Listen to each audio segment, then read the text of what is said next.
it's my pleasure to introduce Ms. Kristen Dahlman, who is Senior Policy Analyst in the Policy and Legislative Office at the Virginia Department of Housing and Community Development. Relevant to her presentation today, she's the State Opportunity Zone Coordinator. She works with the Commission on Local Government and DHCD on agency initiatives. Before her time with the state, she worked at the Bipartisan Policy Center, which is a think tank in Washington, D.C., where she provided support to an immigration task force and the organization's advocacy network, BPC Action. She holds a bachelor's degree in political science and communication from Stonehill College and a master's degree in public policy from the American University. And I want to apologize, I didn't introduce myself. I'm Katie Boyle. I'm with the Virginia Association of Counties. And please join me in welcoming Kristen Dahlman.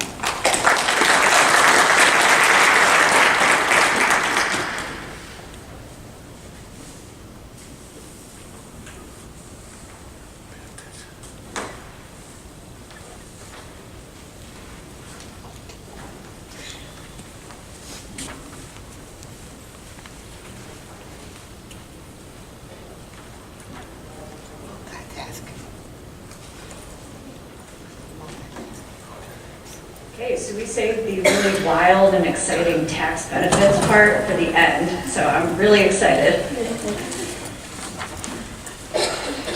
So today I'm just going to give you all just an overview of opportunity zones, how they came to be, what exactly they are, what the Department of Housing and Community Development is currently doing with opportunity zones, and then just a few strategies and tips on just what we've heard from investors, what would be most helpful to them for you all. So, and then I have additional information on here. There's some links, so I think we can make the PowerPoint available afterwards. So I do have some links to some valuable resources online for you all. So what are opportunity zones? It was enacted as part of the Federal Tax and Jobs Act back in 2017, so it's been in effect for about a year. The goal was to encourage private equity into economically distressed areas. The chief patron was Senator Tim Scott. Our very own Senator Warner was one of the co-patrons of this legislation. It did get wrapped into the bigger tax package last year, so it's kind of tucked away in. And so we're thinking of it as another tool in your toolbox for community revitalization. So taxpayers can get capital gains tax deferral for making timely investments in opportunity funds that deploy capital into opportunity zone properties and businesses that are located within opportunity zones. And so I will get more into that in a second. So these are equity investments, and this can connect investors to some very creditworthy but maybe sometimes often overlooked properties in different areas. Now that they have access to this tax benefit. So there's three big benefits to the taxpayer when they invest their fund, when they invest capital gains into a fund, and then that fund deploys money into business or business property within an opportunity zone. So as part of those three benefits, the first one is a temporary tax deferral. So they set up a fund, and they will receive tax deferral on those capital gains up until December 31st, 2026. And then in addition, they can receive a step-up in basis. So if they hold their investment for at least 5 years, they'll receive a step-up in basis of 10%. Their basis starts at 0. So say they had a $1 million investment and then only held their investment for 5 years, sold their asset afterwards, they would have tax liability only, or they would be taxed on $900K instead of $1 million of that investment. If they do decide to hold their investment for another 2 years, they'll receive another step up in basis, so it would be a total of 15%. So their tax liability would now only be on $850K.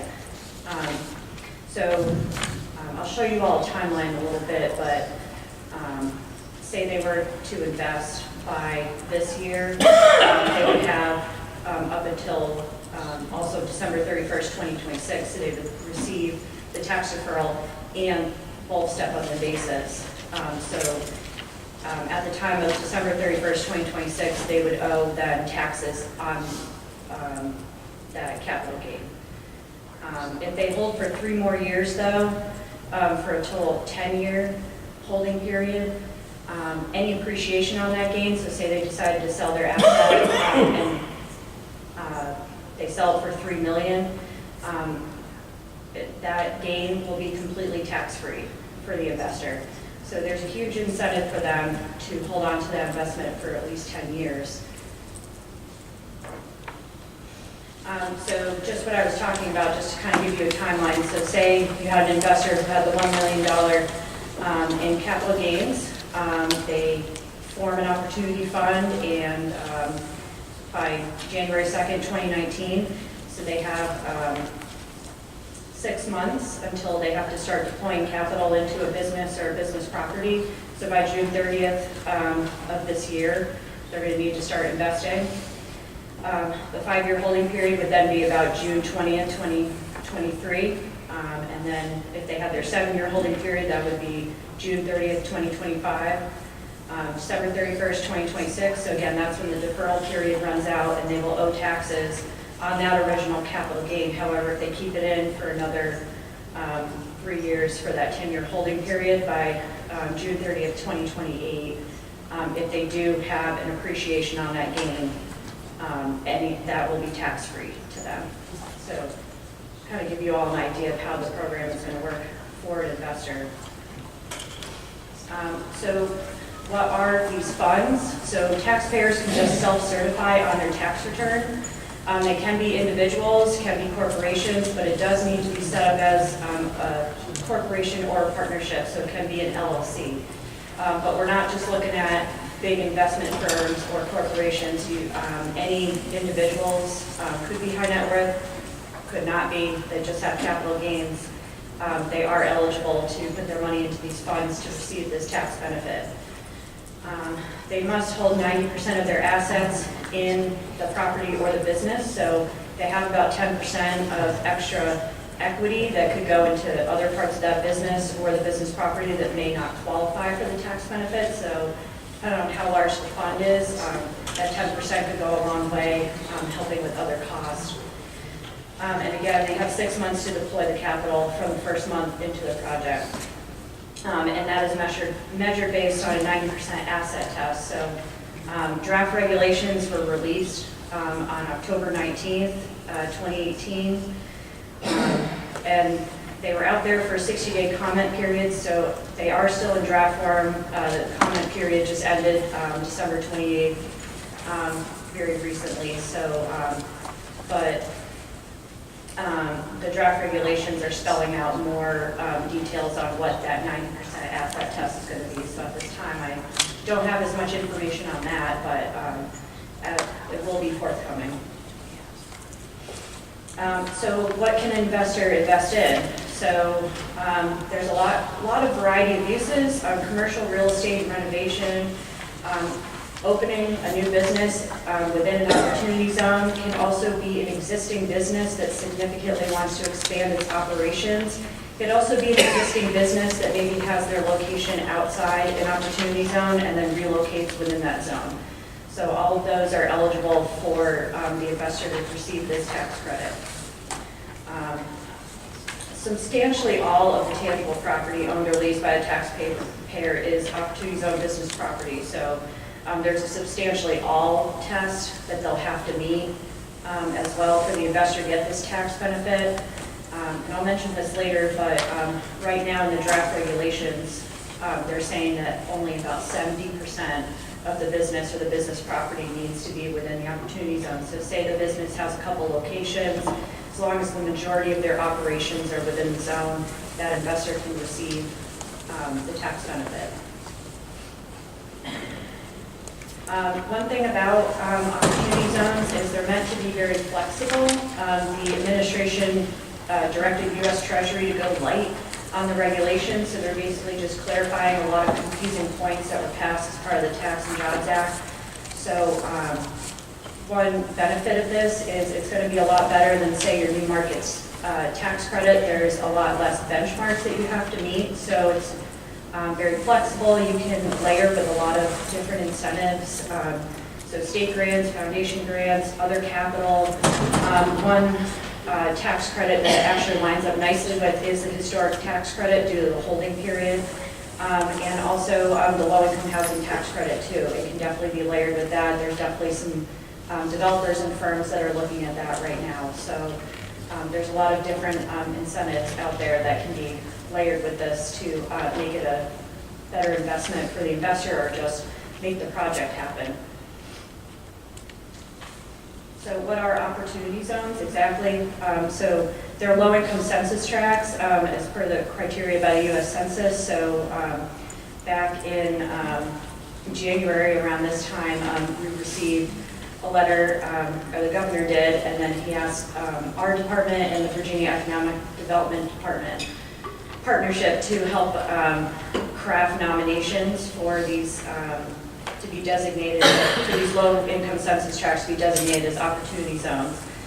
So we used data from the 2015 and 2016 American Community Survey. That is what U.S. Treasury directed every state to use. And so a census tract based on the fact that it had a poverty rate of at least 20% or the median family income was 80% of the statewide median income.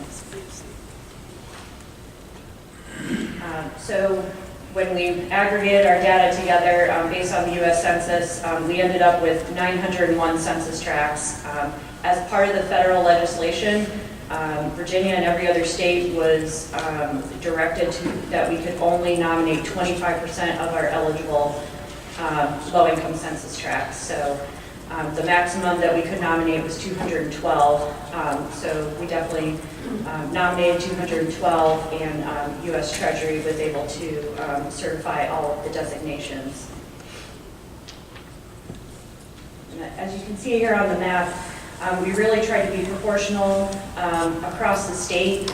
We divided up the state into both economic development regions and Go Virginia regions. We tried to make sure that every region had a proportional share of low-income census tracts to be designated as opportunity zones. We also tried to be proportional at the local level. So there were some localities that had 64 tracts that were eligible. So we tried to be proportional in the amount that they would get as well. And we also surveyed all of our local governments as well, and especially if they had more than one census tract, we asked them to rank them in priority because we told everyone, look, we're not going to be able to give everyone everything as much as we'd like to. And so for those of you who are in our 4 local governments in here, really want to thank you for your input. It really helped us craft our nominations. Your ranking, we gave you your first priority if you gave it a number 1 ranking, so that is something that we really deferred to. We also tried to look at some factors such as whether these tracts were near a major university or a research university, a research ag station, military installation, access to a major roadway. So we tried to look at other factors like that, but the factor that remained the highest priority was whatever was submitted to us by our local partners. So what we're doing right now is we're connecting investors and local governments and developers right now. Just there are a new asset class of investors that are looking to take advantage of this tax benefit, and they are looking for projects. So sometimes they contact our agency, and sometimes they might contact our local governments directly. We do have an interactive map on our website right now that shows all of our local governments and their contact information for what they gave us. So an investor can go straight to the map and connect immediately there. We're also kind of serving as a clearinghouse. I'm kind of the clearinghouse right now. So so I've been going around the state doing a lot of educational briefings, and I'm happy to come out wherever to give you all suggestions on who should be in the room, and I can give a briefing similar to this and have a conversation with some of your local investors and companies and see what we can do to try to attract more investment there. We also are producing a couple educational documents, so as our draft regulations become final, we will try to produce some primers out there just to tell folks how those draft regulations will impact opportunity zones. We do have just a generic fact sheet, just going over the basic benefits that I talked to you about. We also did a webinar back in September. The recording is up on the website too, so if you want additional information as well, it's also up there. As you can see on our interactive map, this is what, I know it's probably hard to see, but this is what would pop up when you click on one of the eligible census tracts within the locality. So again, where are we now? So we have the draft regulations. So the comment period is over. They're supposed to have a hearing on Friday with the federal shutdown. I'm not sure if that hearing is still happening. So as of right now, our draft regulations are still in draft form. There are a lot of investors right now that might be waiting for those regulations to be concrete. So we might have, once they go into effect, we might have a lot more people coming into this space looking to invest. There are some investors, though, that are going right ahead, interpreting the law as it is and setting up funds and starting to look at our state and what projects are available. So it really depends on the investor. So a couple things from those draft regulations that we think is going to be beneficial. So I kind of alluded in the timeline. So the tax deferral period and that step-up in basis, it looks like diminishing benefits, right? Well, it definitely is. Those two benefits will definitely run out by December 31st, 2026 at this time, unless there's federal legislation to change that. If this program's pretty successful, we could probably see Congress extending those benefits.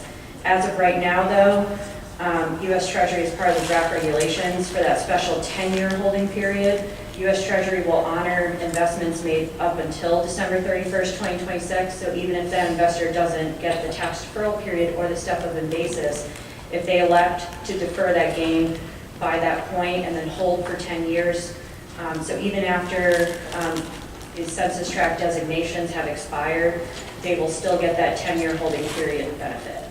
And so they're going to honor investments for the 10-year holding period up until 2047 right now.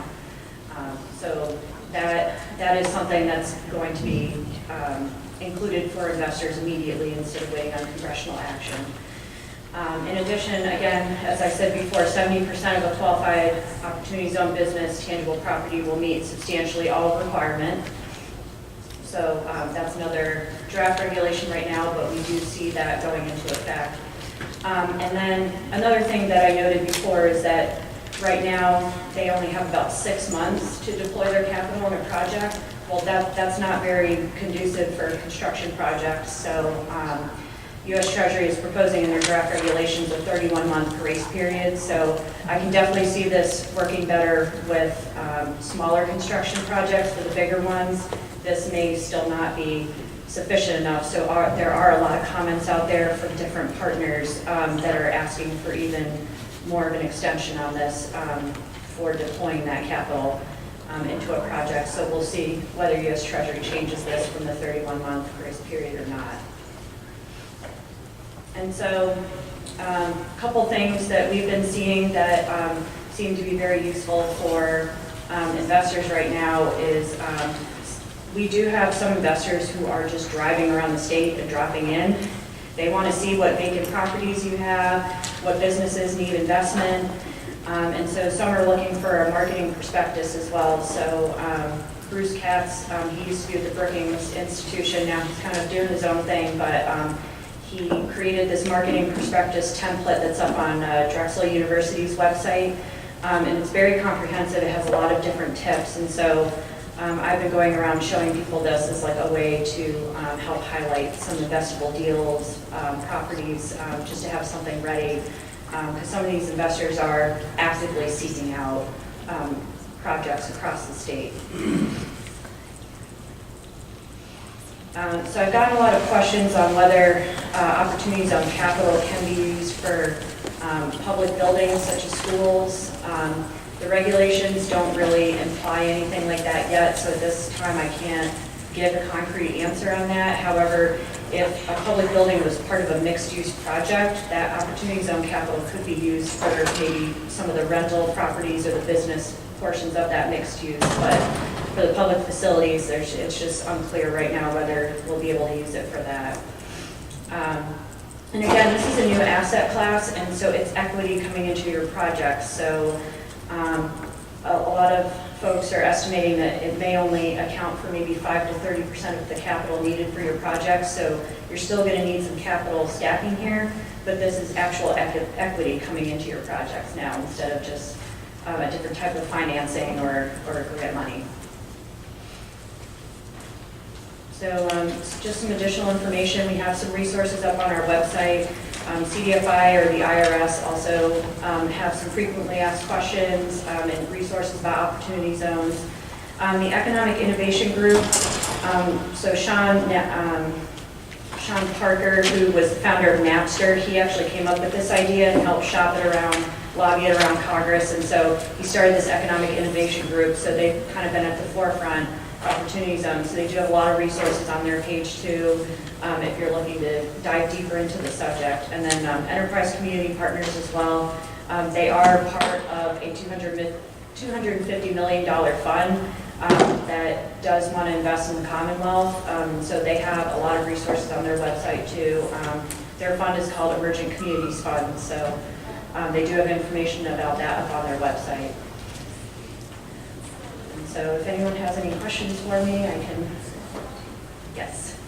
So what if your town didn't make the cut for the opportunity zone? You talked about a 10-year holding period for people with their taxes. What's the holding period? We applied, and I guess for some reason we didn't make the cut. Yeah, so unfortunately the census tract, like the designations, are set in stone until December 31st, 2028. So unless Congress does re-up or changes that, it may be sooner than that where we can change some of the boundaries. But at this point, that's... So what was how did the governor make his recommendation? So the governor based it on our recommendations, but we tried to make sure that every region of the Commonwealth had like a proportional share of low-income census tracts, and for some too, when I talked about whether they were for some of our census tracts, like if they were, we did have a scoring system, and so sometimes it was based on a point system, but more or less than not, if you're saying in a town, it would have depended on where the county ranked that as well in their priority list. It made it in the county, but not in the town, which was interesting, because we would want to allow them to be the precedent area they got. So that's why I was trying to figure out the scoring metrics. Yeah. Yes. Is there a list of the approved sites? The map, I'm just wondering if there's a list somewhere. We do have a list on our website right underneath the map that just shows the actual census tracts and which locality it's located in. Yes. I've seen in other presentations where the focus of the opportunity funds are these larger private equity type, venture capital type funds that are looking in, metropolitan areas on these large projects and so forth. Are you saying now that any individual investor can deem themselves in accordance with the opportunity fund regulations and therefore qualifies or not to be part of one of these bigger private equity type arrangements? Yes, so as long as they have capital gains, and then as long as they set up their fund as an LLC or partnership corporation, then just an individual can have their own fund, yes.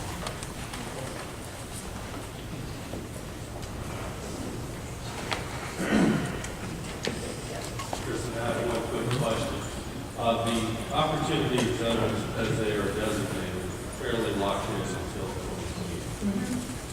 Will the impact of the next census have any bearing on the possibility of expanding them or kind of retracing some of those boundaries? Say, for instance, the census tract drops out of eligibility and the next door is eligible. Is that something that's likely to be looked at? We haven't heard anything yet from U.S. Treasury whether that might be. I think there's a couple congressmen and senators that have had bills out there maybe to I think there's one right now for any census tract that was in a disaster area could be eligible to be designated as an opportunity zone. So I think it'll probably, if the US Census really changes things and there's enough pressure, I feel like Congress will probably change that and these census tracts may change closer, but it is dependent on the federal partners, so. But unfortunately, we just can't do anything from the state level at this point on that. It would require a law change. Yes, yeah, yes. Is there a particular title or something, or location for Bruce Katz's model or Drexel? I think, so he helped Louisville do theirs, so I think if you typed in like Louisville and Drexel University marketing prospectus, it should come up. However, if we do make this PowerPoint available, it is back on one of my other slides. The link is on the marketing prospectus.